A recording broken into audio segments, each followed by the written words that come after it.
एहतशाम साहब, आप कैसे देख रहे हैं अब जो टारगेट्स हमने अचीव नहीं किए, ख़ास तौर पे जो एग्रीकल्चर इनकम टैक्स है, अब तो फ्लड वाली सिचुएशन को हम आगे रखते हुए किस हद तक कंसेशन ले सकते हैं इनसे?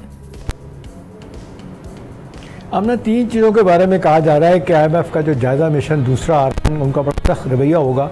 एक रेवेन्यू शॉर्टफॉल जो होती नज़र आ रही है एक उस पर है, और दूसरा ये एग्रीकल्चर इनकम टैक्स की बात हो रही है वो है, और तीसरा ये जो असासे हैं हमारे फेडरल गवर्नमेंट के लोग हैं जो ब्यूरोक्रेसी है उनके असासे जो है ना उनको ओपन ना करना इसके ऊपर है। बाकी चीज़ें तो चलती रहेंगी। जो फौरी तौर पे जो हुकूमत के लिए आमना मसला बना हुआ है ना कि ये जो बुरे सैलाबों की वजह से बेशुमार लोगों का जो मसला है इस वक्त हम देख रहे हैं, एक हिट हुए हैं बुरे तरीके से लोग देहातों में हैं, उनका क्या किया जाए। उसके लिए आपने देखा कि प्राइम मिनिस्टर ने भी कहा है।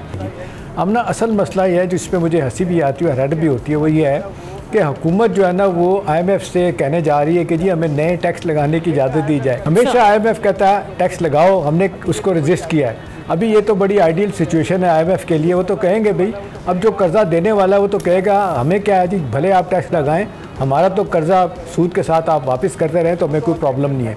वो तो आप देख लें बैंक के तौर पे IMF ऑपरेट करता है, कहीं ठीक है उनका मार्कअप कम होता है, लेकिन जाहिर सी बात है IMF के कर्ज़ों के बाद हमें और दुनिया कर्जे देना शुरू कर देती है। वो कहते हैं clean bill of health to the economy मिल जाता है। अहम सवाल है कि आमना ये जो आप बात करी ना 1100 अरब का 3 महीनों में जो आपने हदफ है क्या पूरा हो पाएगा? बाजार लगता नहीं है। 200 से 250 अरब रुपये का ये शॉर्टफॉल नज़र आ रहा है। और फिर ये देखिए एक मुद्दत से ये हो रहा है कि जी पाकिस्तान का टैक्स टू GDP रेशो ये डबल डिजिट में तो कभी आता है कभी फिर नीचे चला जाता है। ऑफिशियली तो शायद ये है, अनऑफिशियली भी यही नहीं है। और जो प्लान किया गया था कि अगले 3 सालों में 13 से 14% तक पहुँच जाएंगे वो उसका होता हुआ नज़र नहीं आ रहा। उसकी वजह है कि टैक्स नेट में तो बेतहाशा लोग आए हैं लेकिन टैक्स नहीं दे पा रहे, या इनकम टैक्स फाइल करते हैं तो नील वो अपना क्या कहते हैं शो करते हैं कि अपनी इनकम को।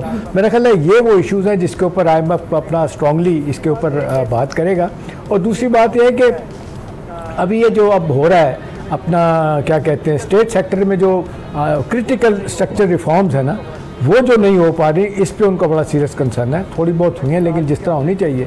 एनर्जी सेक्टर आज भी आप देखते हैं ऑलमोस्ट वहीं खड़ा है, अब बिगेस्ट होल वही समझा जाता है। और इसके बाद आप देखते हैं FPR की आप देखते हैं रिस्ट्रक्चरिंग है, उसके बाद स्टेट सेक्टर की है। अभी भी देख लें 1100-1150 रुपया स्टेट सेक्टर की हेमरेजिंग हो रही है। हमारे जो अभी भी जो असासे अपना प्राइवेटाइज नहीं कर सके अपने स्टेट सेक्टर को।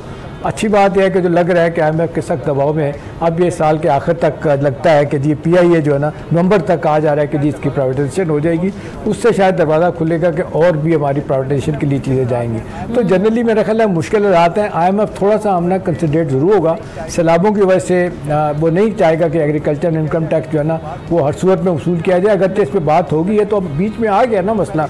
अगर तो 3 महीने की पहले की वार्निंग है स्पार्को की कि फ्लड्स आने वाले हैं, इनको रोका जाए। बाय द वे कल परसों PDM वाले कह रहे थे कि जी मानसून का सीज़न ख़त्म हो गया है, अब बारिशें नहीं होगी। अब पता चला है कि जी 16 सितंबर के बाद फिर नई बारिशों का एक सिलसिला शुरू होने जा रहा है। तो मैं ख्याल जनरली तो वो कंसिडरेट होंगे, मुझे नहीं लगता कि इतनी सख्ती करेंगे। हाँ क्रिटिकल स्ट्रक्चर रिफॉर्म पे वो जोर देंगे और IMF से अपना FPR से कहेंगे जी आप बताएं अपने अहदाफ कैसे पूरे करेंगे।